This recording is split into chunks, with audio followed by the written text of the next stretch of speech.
You're in the gray. I don't know what day it is. Fuck.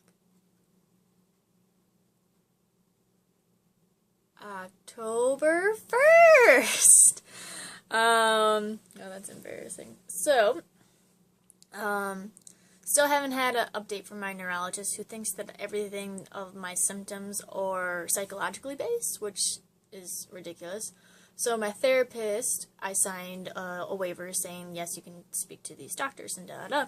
So my therapist is sending her a boatload of, like, no, everything that Suzanne's symptoms are legit something chemically or biologically wrong with her brain. It's nothing psychologically. Which, I can't remember. Lately my memories have been really bad.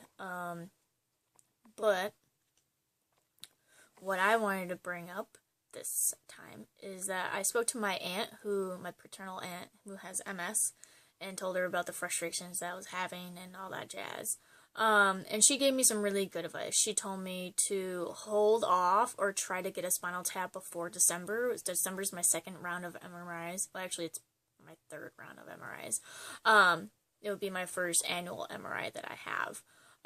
She told me that all the people that she knows that have had MS, have had misdiagnosis or a long wait time to be diagnosed, and a lot of times she even knows two people where the doctors thought they were crazy, and it wasn't until the Spinal Tap proved that, like, aha, you have, MS. She also put out a good thing of that there are a lot of other scarier things out there, which I know because recently I've been tested for them, that's not MS. So she also, like, concerned me of being like, get the Spinal Tap to prove that to clear out if it's not MS, to figure out what else, because the Spinal Tap is not only good for autoimmune disorders or disorders that are affecting the brain.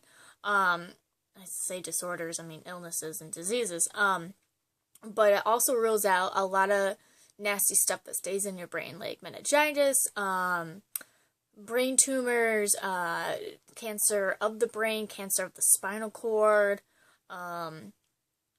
those kind of things. Lubar's disease, which is still on my list, which is where it's where my brain is actually eating itself. Yeah. And a lot of these things are actually slow developed. So that makes me the most concerned that if it's not MS and it is something really, truly wrong, which I know it is something truly, really wrong, you don't go blind and don't have the symptoms that I have that are just like, oh yeah, it's part of life. I really worry. I rather, like, want to catch it early and get on some kind of treatment plan, or just know what is the evil inside of my body that's making me have these things. So that is the news update. I've been waiting to hear back about my neurologist to see, what my psych said. But I've been also kind of toiling with the fact that I might just shoot her an email or call her up and be like, press her about, like, I want to get a Spinal Tap.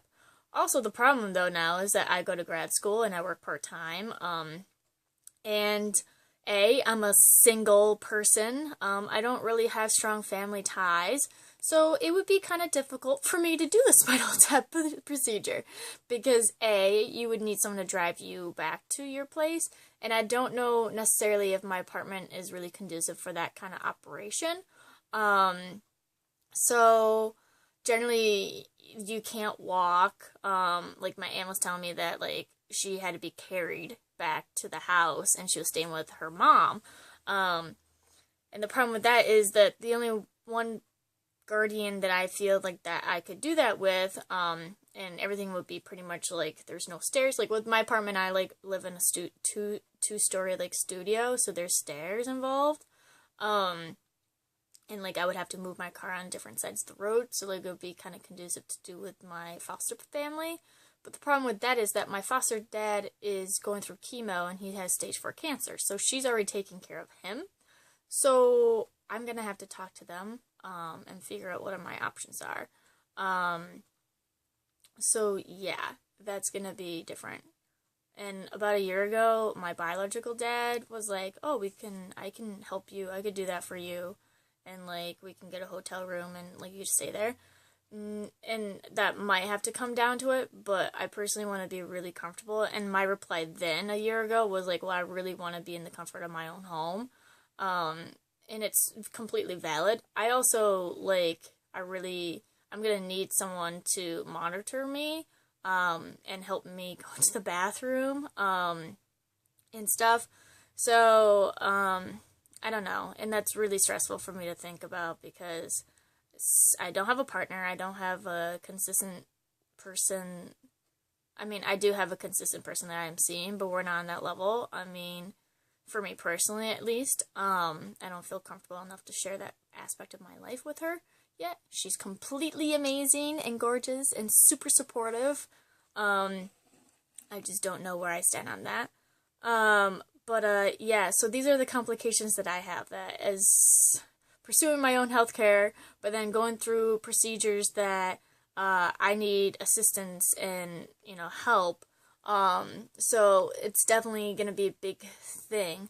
And my aunt also made it sound like MRIs are more expensive than a spinal tap. I thought, like, getting fucking needle through your goddamn back to slurp up your spinal fluid would be really more expensive than an MRI. But hey, I could be very different. But yeah, so I've been toiling with that and trying to figure out how to do that. But yeah, so that is the plan right now, is to talk to my guardians and see what would be the best plan. Also, the fact that I have grad school and work part-time, like with my job, like every paycheck I map out the next like 2 weeks, but like I'll be going into November if that happens now, so I don't even know. Like, I know I have a chunk of like a couple days where I don't have any work. That's because of like midterms, so it's like, but I can't really do my spinal tap because I'm going to be out of commission for 3 days, heavily out of commission. So that's difficult to also figure out. There's a part of me where I wish I was working full-time and part-time because then my schedule was a little bit easier to move around. What I was thinking was, like, if I take off a Saturday and a Sunday, because generally those are my heavy days that I work, and then talk to my professors and tell them that I can't come to one of the Wednesday classes. I have classes in the evening, so then, like, get the procedure on, like, if I don't work on a Tuesday, I could even do the Tuesday, but, like, get the procedure done on Wednesday. I have Thursday, Friday, and then Saturday and Sunday to recoup, and then I have class on evenings on Monday, which is an option, but that's still really crazy. So these are new issues that I'm coming up with, and I don't know any other testing. I've gone through a lot of testing. I don't know what else could be done. Sidebar, I got one of my bills from, June, and, I don't think it has really any sensitive information on here now.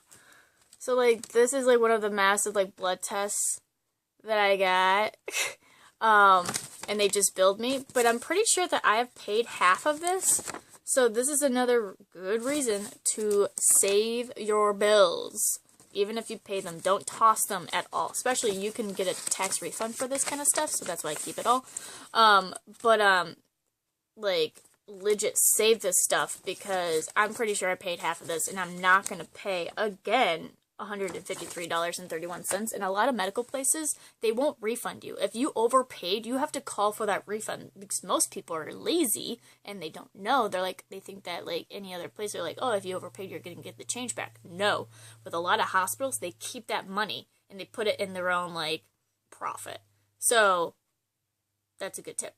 But, hope you guys are hanging in there, and click the like button, subscribe if you have any questions for me, or any helpful tips, or I'm totally up for, like, I don't know what to do with the Spinal Tap at all. Like, I need to get it done, but I have no idea how I'm going to work it, honestly. So, yep, hope you guys are hanging in there, and I'll talk to you later. Alright, bye.